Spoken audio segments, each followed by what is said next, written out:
मुगल शासकों द्वारा हमारे देश में कई सालों तक राज किया गया। इन शासकों के राज में कई चीजें ऐसी हुई जो हम आज इतिहास में पढ़ते हैं, लेकिन कुछ चीजें ऐसी भी थी जिनके बारे में इतिहास में भी कोई जानकारी नहीं है। हाँ, इन बातों का जिक्र समकालीन स्रोतों के माध्यम से जरूर मिलता है।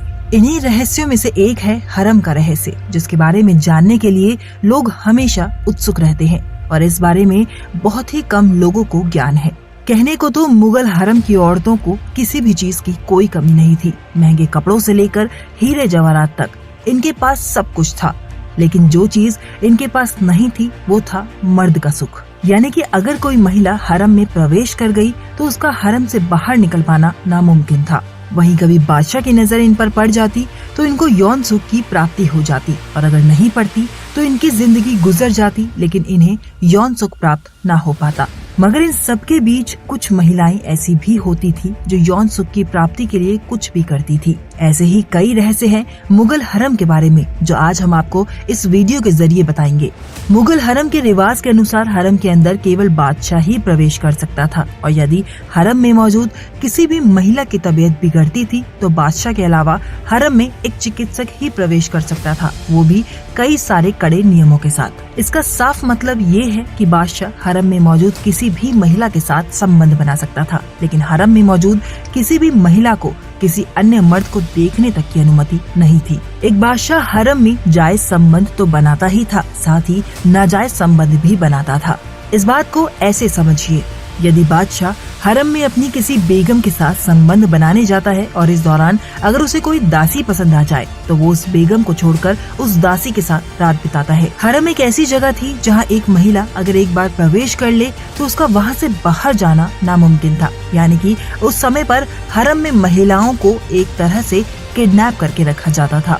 बस फर्क केवल इतना था कि इस किडनैपिंग के पीछे किसी फिरौती की मांग नहीं हुआ करती थी, बल्कि बादशाह अपनी सहूलियत के लिए यहाँ हजारों की तादाद में महिलाओं को कैद करके रखता था। अब इसे कैद ना कहें तो क्या कहें, जहाँ से महिलाओं को बाहर निकलने तक की अनुमति नहीं थी। आपको जानकर हैरानी होगी कि हरम एक ऐसी जगह थी जो रहस्यों की कब्र के नीचे दफन थी। इन रहस्यों को जानने की कई लोगों द्वारा कई कोशिशें की गई। इनमें से कुछ मौत के घाट उतार दिए गए, लेकिन कुछ लोग इनमें से कुछ रहस्य को जानने में सफल रहे, जिसका जिक्र कई किताबों में भी मिलता है। इनमें से एक लेखक थे इतावली चिकित्सक मनुची, जिन्होंने अपनी किताब मुगल इंडिया के जरिए अपनी आप बीती सबको बताई। मनुची एक चिकित्सक थे और उनके दारा शिकोह के साथ संबंध अच्छे थे। वो अपने संस्मरण में लिखते हैं कि एक बार मैं हरम में जा रहा था, तभी शिकोह की नजर मुझ पर पड़ी। उसी वक्त उसने किन्नर को आदेश दिया कि आंखों को ढक रहे कपड़ों को हटाया जाए और भविष्य में मुझे ऐसे ही हरम के अंदर ले जाया जाए। मनुची द्वारा बताया गया कि इसके पीछे शहजादे की खास सोच थी। शहजादा शिकोह मानता था कि ईसाइयों की सोच में वो अश्लीलता और गंदगी नहीं होती है जैसी मुस्लिमों में होती है, इसलिए उसे आजादी के साथ हरम में जाने की अनुमति मिली। हरम में मौजूद महिला केवल एक दूसरे को देख पाती, अपने बच्चों को देख पाती और सालों में कभी बादशाह का दीदार कर पाती। इसके कारण यहाँ कैद महिलाओं में किसी मर्द को देखने की इच्छा और जागती, और इसी आग को बुझाने के लिए इन महिलाओं के पास एक रास्ता भी होता था, और वो था बीमारी का नाटक। मनुची लिखते हैं कि हरम में मौजूद महिलाओं को बादशाह के अलावा किसी और से मिलने की इजाजत नहीं थी, इसलिए वो जानबूझकर खुद को बीमार बताती थी ताकि उनसे मिलने कोई पुरुष चिकित्सक आए और नब्ज टटोलने के बहाने उन्हें छुए और वो भी चिकित्सक को छू सके। लेकिन ये मुलाकात बिल्कुल खुले माहौल में नहीं होती थी। चिकित्सक और महिला के बीच एक पर्दा लगा होता था। बादशाह के अलावा हरम में केवल एक चिकित्सक ही प्रवेश कर सकता था, और वो भी कड़े नियमों के साथ। इस बात का जिक्र मनुची समेत कई लेखकों द्वारा अपनी किताब में भी किया गया है। इन किताबों के मुताबिक जब एक चिकित्सक हरम में प्रवेश करता था तो उससे पहले ही वहाँ तैनात कुछ किन्नर चिकित्सक को उनके सिर से लेकर कमर तक कपड़े से ढक दिया करते। इसके बाद ये किन्नर ही चिकित्सक को बीमार महिला के कमरे तक ले जाते। जितनी देर वो चिकित्सक उस महिला का इलाज करता, उतनी देर ये किन्नर भी वहीं पर पहरा दिया करते। अब ये चिकित्सक इन महिलाओं का इलाज कैसे करते थे? कई किताबों के मुताबिक जब चिकित्सक हरम में महिला का इलाज करने जाते तो महिला और चिकित्सक के बीच एक पर्दा हुआ करता था। चिकित्सक इस पर्दे के अंदर अपना हाथ डालता और महिला की नब्ज देखकर उसे दवा देता।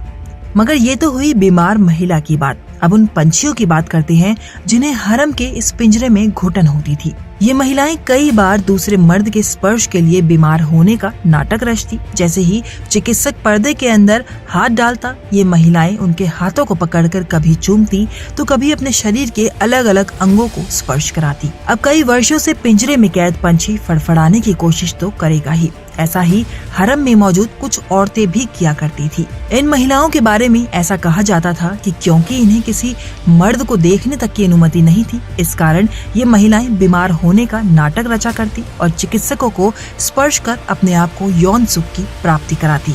ये तो हुई हरम की महिलाओं की बात। अब आपको बताते हैं कि आखिर हरम के अंदर का नजारा होता कैसा था। हरम एक बेहद अलग दुनिया थी।